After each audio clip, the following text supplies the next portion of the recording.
कमळाच्या बिया कशा असतात आणि त्या कशा, त्याबद्दल सर थोडक्यात माहिती सांगतील? आता हे आहे पदम. याच्या आतमध्ये ही जी आहे ही स्पेस बघा, त्याच्यातली सीड पडली आहे वाळल्यामुळे. तर ही जी आहे ही मॅच्युअर्ड सीड. हे आता हे याच्यात जे दिसतात छोटे छोटे, हे अनमॅच्युअर्ड सीड आहेत. तर आता हे पदम पदम फॉर्मेशन होणारी सीड आहे, म्हणजे हे स्टराईल प्लांट नाही आहे. ठीक आहे. आणि ही फुलाची जात आहे ही मीडियम ग्रोवर टू लार्ज कल्टिवर. तर हे तुम्ही वेळप्रसंगी असंही उमलू शकता या व्हरायटीला. आणि ही सुद्धा अतिशय सुंदर व्हरायटी आहे. पहिल्या दिवशी गुलाबी आणि पांढरी असते. दुसऱ्या दिवशी हीच व्हरायटी जी आहे ती तुमची थोडी पांढरी गुलाबी आणि तिसऱ्या दिवशी एकदम पांढऱ्या रंगामध्ये जाईल. ओके.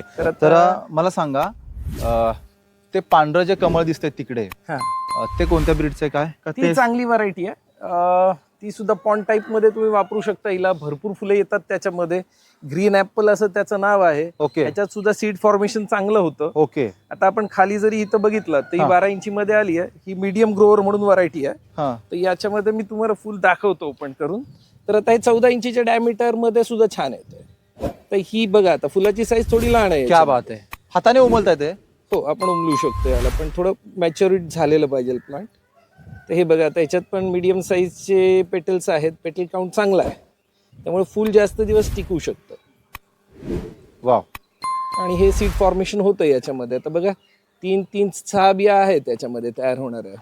आता ह्या किती मॅच्युअर्ड होतील ते आपल्याला कालांतरानेच कळेल. पण सर, आपण जनरली फोटोमध्ये जे पाहतो ना, ती खूप मोठी कमळाची फुलं दिसतात आणि वास्तवात मात्र ते कमळ तितकं मोठी नसतात. तर हे काय प्रकार आहे नेमका?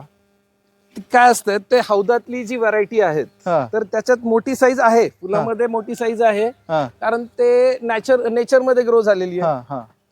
आणि नेचरमध्ये ज्यावेळेस एखादी गोष्ट ग्रो होते तिला ते मुबलक मिळणाऱ्या गोष्टी आहेत. सूर्यप्रकाश, पाणी आणि काही गोष्टी आणखीन. तर आणखीन एक तुम्हाला प्रकार दाखवतात, आपल्या इथल्या इथे आहे. तर हा स्टराईल फ्लावरचा प्रकार आहे. तर याच्यामध्ये आता काय होतंय, पॉलिनेशन करू शकतो हा, कारण ह्याला इथे स्टेमेन्स आहेत, पण ह्याच्यात सीड नाही होणार आहे. हे स्टराईल आहे. इथं बी बनवायला ह्याला कोशच नाहीये बघा. पदम दिसतोय पण हा स्टराईल आहे, ह्याच्यात बी नाही होणार. हे फॉल्स फ्लावर म्हणू शकता तुम्ही याला. आता ही थोडंसं मीडियम ग्रोअर मध्येच जाते ही पण व्हरायटी.